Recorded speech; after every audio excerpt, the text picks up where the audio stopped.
Welcome my YouTube channel! So, bagong season naman tong mga bagong video naman. Hello guys! Welcome my YouTube channel. So, ayan, bagong video naman tayo. So, Hello guys! Welcome my YouTube channel. So, may bagong video na naman tayo. So, gagawin natin video today is I'm gonna make bulldog creamy cheesy.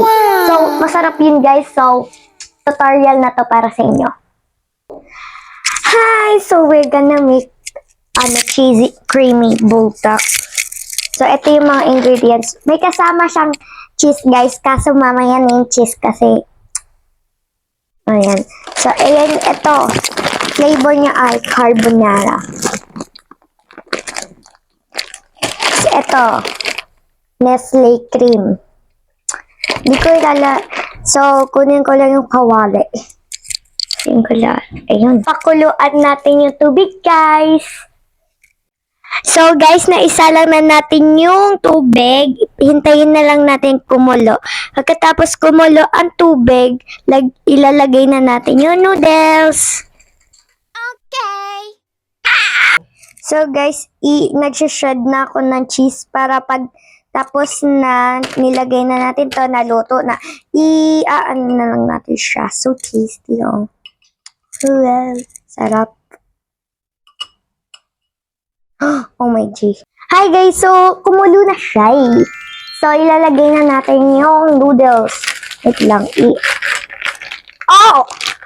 super hot. Super hot. Dala nahulog. Wow. Super init. Yun guys. So, naaano ko lang yung sauce kasi para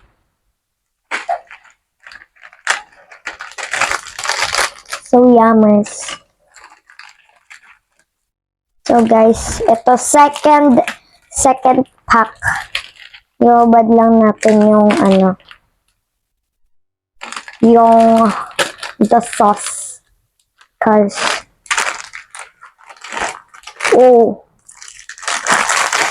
OMG. Ayaw. Ayan na guys. So, wala na siyang laman. So, pagkatapos natin, pag naluto na po yung sorry te.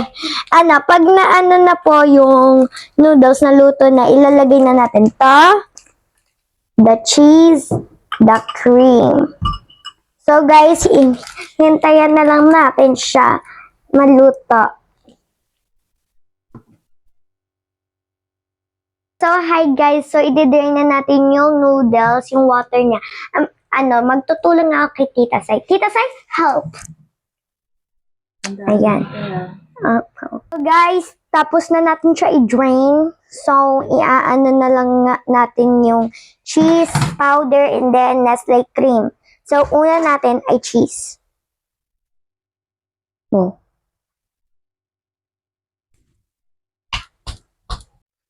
sisimutin natin para hindi tayo mag-waste na food. And this is my recipe. Pag nagluluto ako guys ng bulldog, ito po yung recipe ko lagi-lagi. Over and over and over. So, isasalin na lang natin siya lahat. So, first, powder.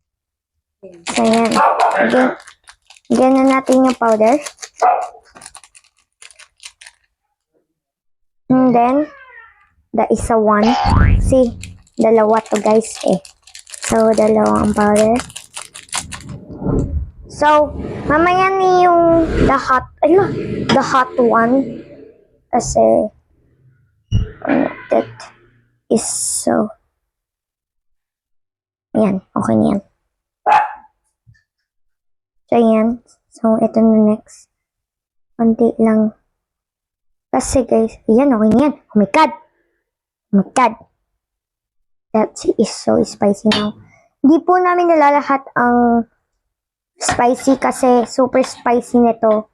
So, ito na lang. Kung ayaw nyo ng spicy, guys, skip nyo na lang yung spicy. isalin nyo na lang yung Nestle cream and then the cheese and the powder. Pag gusto nyo i-spice, edi lagyan nyo kung gusto nyo, guys. Ayun nyo, wag nyo na lagyan. Wag nyo na pilitin ang sarili nyo. Kasi guys, parang maaapoy niyo yung, yung parang your tongue. Pag, nilahat yung spicy. So, lagyan pa natin siya ng Nestle cream kasi parang hindi siya na, ayan, okay yan. Para talaga lahat.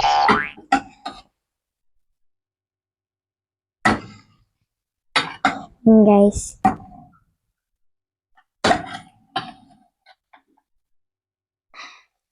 So, ayan guys, super yummy na niya. So, iti-taste test natin to ng ni Tito at saka ni Tita Sai para kung ano ba sabihin nila. This is tasty or not, basta masarap to. So, go try this at home basta may parent kayong kasama. So, guys, iti-taste test na natin siya. So, ayan. First bite.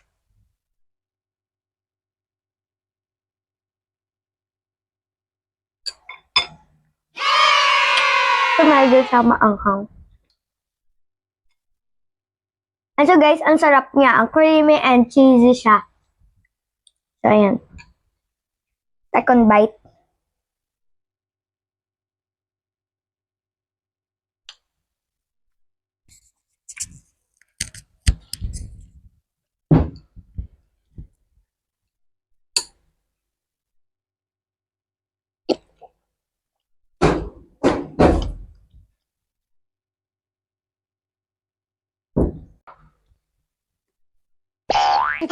So guys, wait lang. Drink muna tayo.